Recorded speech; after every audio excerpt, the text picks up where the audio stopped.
Preliminary remarks. Existence, as we know it, is full of sorrow. To mention only one minor point, every man is a condemned criminal, only he does not know the date of his execution. This is unpleasant for every man. Consequently, every man does everything possible to postpone the date and would sacrifice anything that he has if he could reverse the sentence.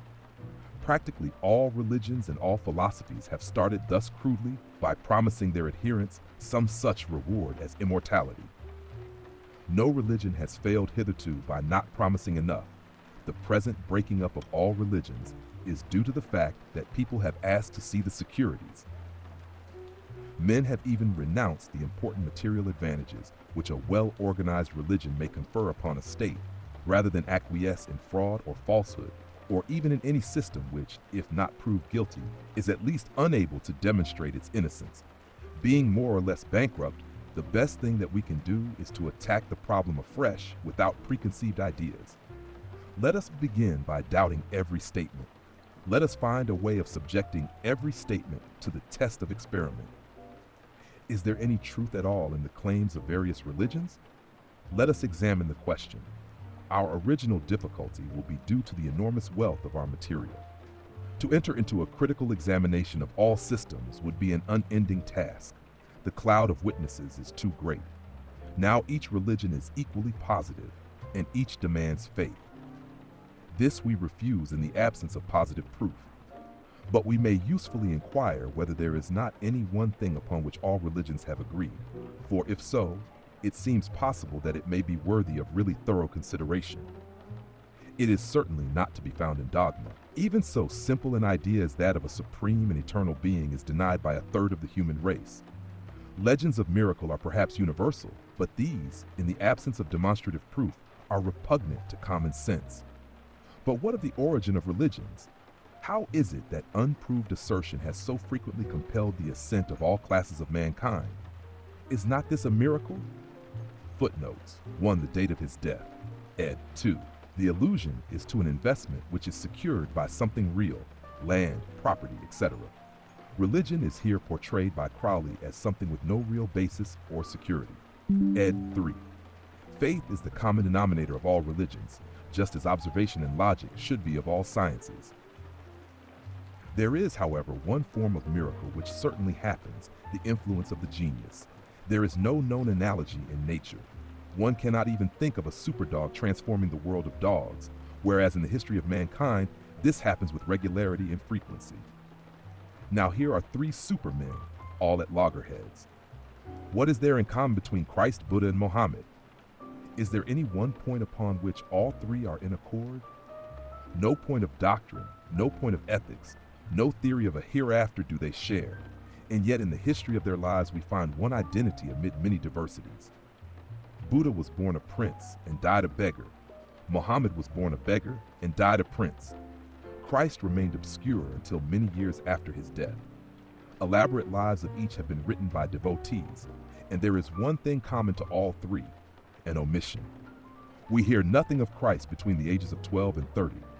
Muhammad disappeared into a cave. Buddha left his palace and went for a long while into the desert. Each of them, perfectly silent up to the time of the disappearance, came back and immediately began to preach a new law. This is so curious that it leaves us to inquire whether the histories of other great teachers contradict or confirm. Moses led a quiet life until his slaying of the Egyptian. He then flees into the land of Midian, and we hear nothing of what he did there. Yet immediately on his return, he turns the whole place upside down. Later on, too, he absents himself on Mount Sinai for a few days and comes back with the tables of the law in his hand. St. Paul, again, after his adventure on the road to Damascus, goes into the desert of Arabia for many years, and on his return, overturns the Roman Empire. Even in the legends of savages, we find the same thing universal. Somebody who is nobody in particular goes away for a longer or shorter period and comes back as the great medicine man, but nobody ever knows exactly what happened to him. Making every possible deduction for fable and myth, we get this one coincidence. A nobody goes away and comes back a somebody. This is not to be explained in any of the ordinary ways. There is not the smallest ground for the contention that these were from the start exceptional men, Muhammad would hardly have driven a camel until he was 35 years old if he had possessed any talent or ambition. St. Paul had much original talent, but he is the least of the five. Nor do they seem to have possessed any of the usual materials of power, such as rank, fortune, or influence. Moses was rather a big man in Egypt when he left. He came back as a mere stranger. Christ had not been to China and married the emperor's daughter. Muhammad had not been acquiring wealth and drilling soldiers. Buddha had not been consolidating any religious organizations. St. Paul had not been intriguing with an ambitious general. Each came back poor. Each came back alone. What was the nature of their power? What happened to them in their absence? History will not help us to solve the problem, for history is silent. We have only the accounts given by the men themselves. It would be very remarkable should we find that these accounts agree. Of the great teachers we have mentioned, Christ is silent. The other four tell us something, some more, some less. Buddha goes into details too elaborate to enter upon in this place. But the gist of it is that in one way or another, he got hold of the secret force of the world and mastered it. Of St. Paul's experiences, we have nothing but a casual allusion to his having been caught up into heaven and seen and heard things of which it was not lawful to speak. Muhammad speaks crudely of his having been visited by the angel Gabriel, who communicated things from God. Moses says that he beheld God.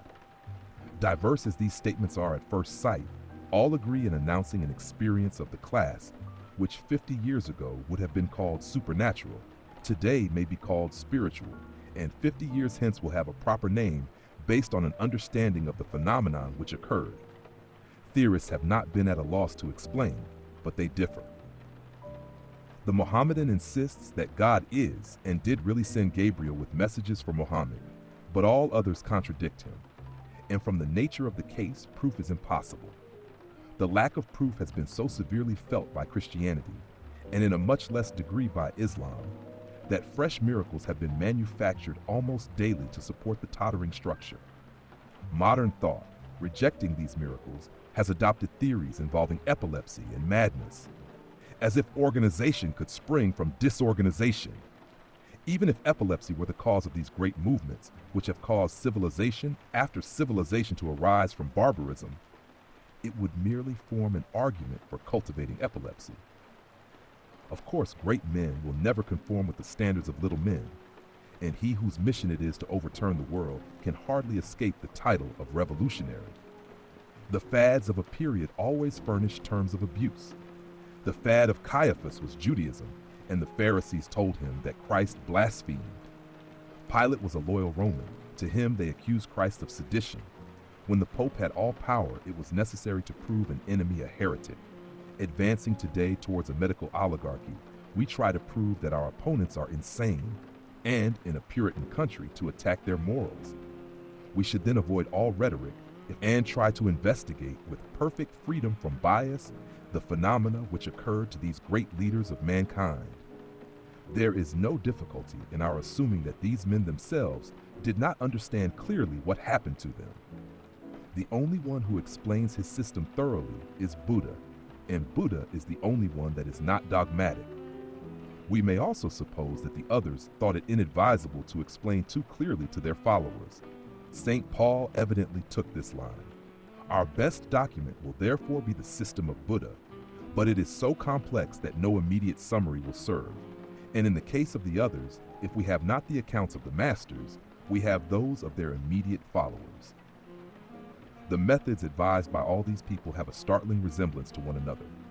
They recommend virtue of various kinds, solitude, absence of excitement, moderation in diet, and finally, a practice which some call prayer and some call meditation. The former four may turn out on examination to be merely conditions favorable to the last. On investigating what is meant by these two things, we find that they are only one. For what is the state of either prayer or meditation? It is the restraining of the mind to a single act, state, or thought. If we sit down quietly and investigate the contents of our minds, we shall. Footnote: we have the documents of Hinduism and of two Chinese systems, but Hinduism has no single founder. Lao Tse is one of our best examples of a man who went away and had a mysterious experience, perhaps the best of all examples, as his system is the least dogmatic of any system. We have full details of his method of training in the Kangkang King and elsewhere. But it is so little known what shall be the consideration of it in this popular account.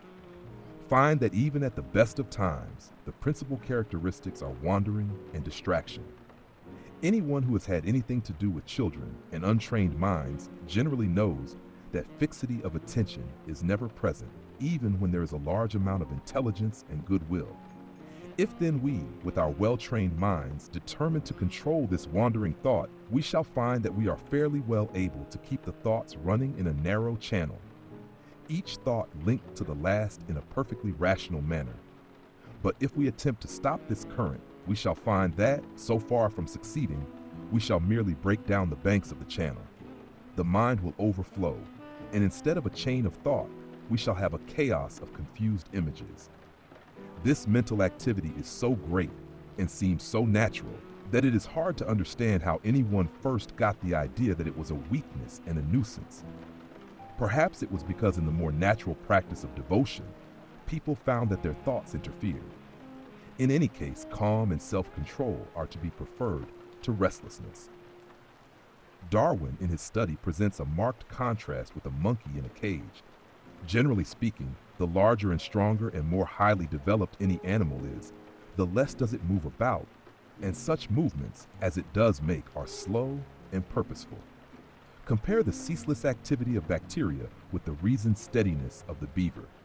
And even in the few animal communities which are organized, such as bees, the greatest activity is shown by those of solitary habits. This is so true of man that psychologists have been obliged to treat of the mental state of crowds as if it were totally different in quality from any state possible to an individual. It is by freeing the mind from external influences, whether casual or emotional, that it obtains power to see somewhat of the truth of things. Let us, however, continue our practice. Let us determine to be masters of our minds. We shall then soon find what conditions are favorable. There will be no need to persuade ourselves at great length that all external influences are likely to be unfavorable. New faces, new scenes will disturb us. Even the new habits of life, which we undertake for this very purpose of controlling the mind, will at first tend to upset it. Still, we must give up our habit of eating too much and follow the natural rule of only eating when we are hungry, listening to the interior voice which tells us that we have had enough. The same rule applies to sleep. We have determined to control our minds, and so our time for meditation must take precedence of other hours. This is only one of many adventures that may come to you. It is one of the most typical. By this time, you are fairly well accustomed to ill temper and the irritation of petty annoyances.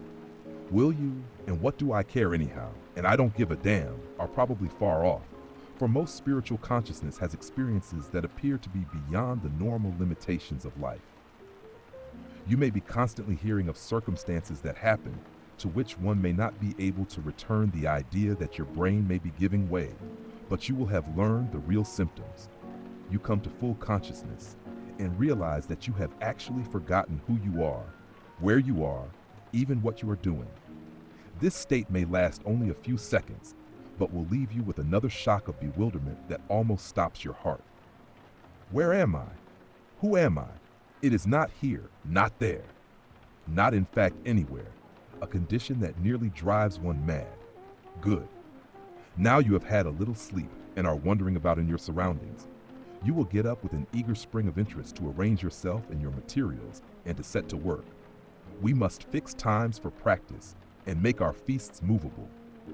In order to test our progress, for we shall find that, as in all physiological matters, meditation cannot be gauged by the feelings, we shall have a notebook and pencil, and we shall also have a watch. We shall then endeavor to count how often, during the first quarter of an hour, the mind breaks away from the idea upon which it is determined to concentrate. We shall practice this twice daily, and as we go, experience will teach us which conditions are favorable and which are not. Before we have been doing this for very long, we are almost certain to get impatient, and we shall find that we have to practice many other things in order to assist us in our work. New problems will constantly arise which must be faced and solved. For instance, we shall most assuredly find that we fidget.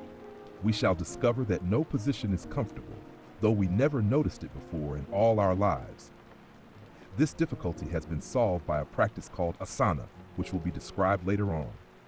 Memories of the events of the day will bother us. We must arrange our day so that it is absolutely uneventful. Our minds will recall to us our hopes and fears, our loves and hates, our ambitions, our envies, and many other emotions. All these must be cut off. We must have absolutely no interest in life, but that of quieting our minds. This is the object of the usual monastic vow of poverty, chastity, and obedience. If you have no property, you have no care, nothing to be anxious about. With chastity, no other person to be anxious about and to distract your attention. While if you are vowed to obedience, the question of what you are to do no longer frets, you simply obey. There are a great many other obstacles which you will discover as you go on, and it is proposed to deal with these in turn. But let us pass by for the moment to the point where you are nearing success. In your early struggles, you may have found it difficult to conquer sleep, and you may have wandered so far from the object of your meditations without noticing it, that the meditation has really been broken. But much later on, when you feel that you are getting quite good, you will be shocked to find a complete oblivion of yourself, that you are getting quite good, and your surroundings. You will say, "Good heavens, I must have been about to sleep," or else, "What on earth was I meditating upon?" Or even, "What was I doing? Where am I? Who am I?" Or it may be a mere wordless bewilderment may daze you. This may alarm you, and your alarm will not be lessened when you come to full consciousness and reflect that you have actually forgotten who you are and what you are doing. This is only one of many adventures that may come to you, but it is one of the most typical. By this time, your hours of meditation will fill most of the day, and you will probably be constantly having presentiments that something is about to happen. You may also be terrified with the idea that your brain may be giving way, but you will have learned the real symptoms of mental fatigue, and you will be careful to avoid them. They must be very carefully distinguished from idleness. At certain times, you will feel as if there were a contest between the will and the mind. At other times, you may feel as if they were in harmony, but there is a third state, to be distinguished from the latter feeling. It is the certain sign of near success, the view halou. This is when the mind runs naturally towards the object chosen, not as if in obedience to the will of the owner of the mind, but as if directed by nothing at all or by something impersonal, as if it were falling by its own weight and not being pushed down. Almost always, the moment that one becomes conscious of this, it stops, and the dreary old struggle between the cowboy will and the buck-jumper mind begins again. Like every other physiological process, consciousness of it implies disorder or disease. In analyzing the nature of this work of controlling the mind, the student will appreciate without trouble the fact that two things are involved: the person seeing and the thing seen, the person knowing and the thing known, and he will come to regard this as the necessary condition of all consciousness. We are too accustomed to assume to be facts things about which we have no real right even to guess. We assume, for example, that the unconscious is the torpid, and yet nothing is more certain than that bodily organs which are functioning well do so in silence. The best sleep is dreamless. Even in the case of games of skill, our very best strokes are followed by the thought, "I don't know how I did it," and we cannot repeat those strokes at will. The moment we begin to think consciously about a stroke, we get nervous and are lost. In fact, there are three main classes of stroke: the bad stroke, which we associate, and rightly, with wandering attention; the good stroke, which we associate, and rightly, with fixed attention; and the perfect stroke, which we do not understand, but which is really caused by the habit of fixity of attention having become independent of the will, and thus enabled to act freely of its own accord. This is the same phenomenon referred to above as being a good sign. Finally, something happens whose nature may form the subject of a further discussion later on. For the moment, let it suffice to say that this consciousness of the ego and the non-ego, the seer and the thing seen, the knower and the thing known, is blotted out. There is usually an intense light, an intense sound, and a feeling of such overwhelming bliss that the resources of language have been exhausted again and again in the attempt to describe it. It is an absolute knockout blow to the mind. It is so vivid and tremendous that those who experience it are in the gravest danger of losing all sense of proportion. By its light, all other events of life are as darkness. Owing to this, people have utterly failed to analyze it or to estimate it. They are accurate enough in saying that, compared with this, all human life is absolutely dross, but they go further and go wrong. They argue that, since all this is that which transcends the terrestrial, it must be celestial. One of the tendencies in their minds has been the hope of a heaven such as their parents and teachers have described, or such as they have themselves pictured, and without the slightest grounds for saying so, they make the assumption, this is that. In the Bhagavad Gita, a vision of this class is naturally attributed to the apparition of Vishnu, who was the local god of the period. Anna Kingsford, who had dabbled in Hebrew mysticism and was a feminist, got an almost identical vision, but called the divine figure, which she saw alternately Adonai and Maria. Now this woman, though handicapped by a brain that was a mass of putrid pulp and a complete lack of social status, education, and moral character, did more in the religious world than any other person had done for generations. She, and she alone, made theosophy possible, and without theosophy, the worldwide interest in similar matters would never have been aroused. This interest is to the law of Thelema what the preaching of John the Baptist was to Christianity. We are now in a position to say what happened to Muhammad. Somehow or another, this phenomenon happened in his mind. More ignorant than Anna Kingsford, though fortunately more moral, he connected it with the story of the Annunciation, which he had undoubtedly heard in his boyhood, and said, Gabriel appeared to me. But in spite of his ignorance, his total misconception of the truth, the power of the vision was such that he was enabled to persist through the usual persecution, and founded a religion to which even today 1 man in every 8 belongs. The history of Christianity shows precisely the same remarkable fact. Jesus Christ was brought up on the fables of the Old Testament, and so was compelled to ascribe his experiences to Jehovah, although his gentle spirit could have had nothing in common with the mean. Footnote: Anna Kingsford, 1846 to 1888, was a seer, campaigning anti-vivisectionist and theosophist who knew a number of Theosophical Society members. Crowley cannot resist the temptation to decry her social status, intelligence, education, moral character, etc., despite her significant achievements. Who was always commanding the rape of virgins and the murder of little children, and whose rites were then and still are celebrated by human sacrifice. Similarly, the visions of Joan of Arc were entirely Christian, but she, like all the others we have mentioned, found somewhere the force to do great things. Of course, it may be said that there is a fallacy in the argument. It may be true that all these great people saw God, but it does not follow that everyone who sees God will do great things. This is true enough. In fact, the majority of people who claim to have seen God, and who no doubt did see God, just as much as those whom we have quoted, did nothing else. But perhaps their silence is not a sign of their weakness, but of their strength. Perhaps these great men are the failures of humanity. Perhaps it would be better to say nothing. Perhaps only an unbalanced mind would wish to alter anything, or believe in the possibility of altering anything. But there are those who think existence even in heaven intolerable, so long as there is one single being who does not share that joy. There are some who may wish to travel back from the very threshold of the bridal chamber to assist belated guests. Such at least was the attitude which Gautama Buddha adopted. Nor shall he be alone. Again, it may be pointed out that the contemplative life is generally opposed to the active life, and it must require an extremely careful balance to prevent the one absorbing the other.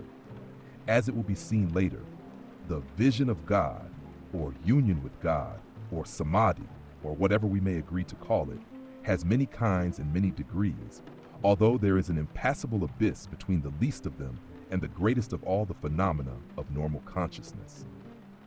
To sum up, we assert a secret source of energy which explains the phenomenon of genius. We do not believe in any supernatural explanations, but insist that this source may be reached by the following out of definite rules, the degree of success depending upon the capacity of the seeker and not upon the favor of any divine being. We assert that the critical phenomenon which determines success is an occurrence in the brain characterized essentially by the uniting of subject and object. We propose to discuss this phenomenon, analyze its nature, determine accurately the physical, mental, and moral conditions which are favorable to it, to ascertain its cause, and thus to produce it in ourselves, so that we may adequately study its effects. Footnotes. The massacres of Jews in Eastern Europe, which surprised the ignorant, are almost invariably excited by the disappearance of Christian children, stolen, as the parents suppose, for the purposes of ritual murder. This blood libel, or false anti-Semitic accusation, was a major cause of the persecution of Jews in Europe. Crowley had a long-time aversion to Christianity, stemming from his childhood when he suffered under the strict upbringing of his Plymouth Brethren mother. Ed. We have dealt in this preliminary sketch only with examples of religious genius. Other kinds are subject to the same remarks, but the limits of our space forbid discussion of these. Here's a breakdown of the key points from the preliminary remarks in Aleister Crowley's 4 Books of Magic. 1. Existence and sorrow. Crowley begins by highlighting that human existence is often marked by sorrow. This is a foundational perspective, suggesting that people seek meaning or relief through religion and philosophy because of an inherent dissatisfaction with life. 2. Questioning religion. He points out that most religions start by promising rewards, like immortality, to their followers. However, as people begin to critically question the authenticity of these promises, especially in modern times, the credibility of religion suffers. This loss of faith pushes individuals to look for something more tangible and testable. Number 3, doubt and experimentation. Crowley proposes a scientific approach to spirituality, encouraging doubt and experimentation rather than blind faith. He suggests examining religious claims critically, almost as if conducting an experiment, to seek a common truth that might underlie various religious traditions. Number 4, common elements in spirituality. Crowley explores the lives of great spiritual figures, Christ, Buddha, Mohammed, etc., and notes that they share certain patterns: a period of withdrawal, a return with transformative insight, and the subsequent foundation of a spiritual movement. Despite their differences, this common pattern is worth examining, as it might reveal something fundamental about spiritual awakening. Number 5, power of meditation and mind control. Crowley emphasizes the importance of controlling the mind through practices like meditation. He believes the mind's wandering nature can be disciplined to unlock deeper states of awareness. This control, he suggests, is achieved by minimizing external distractions, focusing on a single object or idea, and practicing regularly. 6. Union of subject and object. Crowley introduces the idea that ultimate spiritual success is achieved through a mystical union, where the boundary between the self, subject, and the external world, object, dissolves. This phenomenon is common in accounts of mystical experiences across various religions, and is what Crowley refers to as the vision of God, or samadhi, a state of intense concentration and enlightenment. Number 7, rejecting supernatural explanations. Crowley argues that these mystical experiences aren't supernatural. Instead, he sees them as natural occurrences that happen under certain conditions within the brain. He suggests that these can be studied, understood, and replicated through disciplined practices. 8. Practical path to genius. He ends with the assertion that following specific methods or rules can lead to what he calls genius. Crowley suggests that genius, or extraordinary insight, is accessible to anyone who dedicates themselves to this path of mental and spiritual training, not as a gift from a divine being, but through one's own effort and discipline. In summary, Crowley encourages a scientific, skeptical approach to spiritual practice. Instead of relying on faith, he believes in discovering spiritual truth through self-discipline, mental control, and the pursuit of a direct experience that unites the self with the universe. This approach challenges traditional religious views by insisting that spiritual insight is a natural, repeatable process, not a supernatural event. Take a deep breath in and let it out slowly. As you settle in, just allow your mind to follow my voice. There's nothing you need to do right now, nothing to worry about. Just listening, breathing, allowing your thoughts to drift, as if they're floating away on a gentle breeze. Exploring existence and peace. Imagine now, gently, that all of existence, every single part of it, is something you're experiencing in this moment. Some parts might feel heavy or serious, while other parts feel light and playful. And as you experience this vastness, you might notice a small part of you searching for a deeper truth, a sense of peace within everything that is. With each breath in and each breath out, you allow yourself to settle into this curiosity, this gentle questioning of everything you know and everything you feel. Embracing curiosity and letting go of beliefs. You might begin to wonder, what if you could see things without any old beliefs, without any ideas from the past, just exploring freely, like an adventurer of the mind? Each thought that comes up, you can choose to gently set aside, like putting a book back on a shelf. There's no rush to find answers, just a gentle curiosity. Imagine, just for now, that you could let go of what you should believe or what you should think, and instead simply observe, like watching clouds drift by, each one different, each one simply a part of the whole sky, seeking stillness and inner power. And as you continue to breathe, feeling a sense of calm filling your body, imagine you're traveling inward, exploring a place within yourself where all is quiet and still. This place inside you doesn't need answers, it simply is. You might feel a warmth here, a sense of gentle power, of inner strength. And this strength doesn't come from anywhere outside, it's just a part of you. This quiet place, it is yours. It is safe. And it holds a certain knowing, a knowing that's calm and steady and that whispers softly, you are exactly where you need to be. The mind like water. Imagine now that your mind is like a calm river. Sometimes the water ripples, sometimes it flows quickly, but right now in this moment, the water is becoming still, clear. You can see through it, deeper and deeper, and there is a peaceful clarity that flows through you as you breathe. If thoughts arise, like leaves on the water, you can gently watch them float by. Perhaps you watch them drift away effortlessly as you continue to feel a growing sense of stillness, connecting with your inner vision. Now imagine, just for a moment, that there is a light within you, a gentle, glowing light. It might be small at first, but with each breath, you notice it growing stronger, brighter, filling you with warmth. This light is connected to your deepest self, your truest self. And as you focus on this light, you may feel a sense of connection, as if you are in touch with something beyond words, something deeply powerful. Allow this light to grow. Imagine it filling every part of you with a peaceful energy, an energy that is wise, an energy that guides. And you know, without having to think, that this light will always be there for you whenever you need it. Union of self and universe. Imagine now that you are blending with this light, as if there is no separation between you and this deep, powerful peace. You are not separate from the world. You are a part of it, connected, united. Feel this oneness, this harmony, and know that in this place, in this moment, you are whole, complete, exactly as you are. As you breathe, allow yourself to rest in this feeling, knowing that you are connected to a deeper wisdom, a gentle strength, a place within where you feel at ease, at home, returning with calm and confidence. In a few moments, you'll return from this meditation, bringing with you a sense of calm, a sense of inner strength. As you begin to come back, you can carry this peace with you, and remember that this place within is always here for you, whenever you need to return. Take a deep breath in, and let it out, feeling more awake, more alert, but carrying this feeling of calm with you. When you're ready, open your eyes, feeling refreshed, centered, and connected to your inner peace.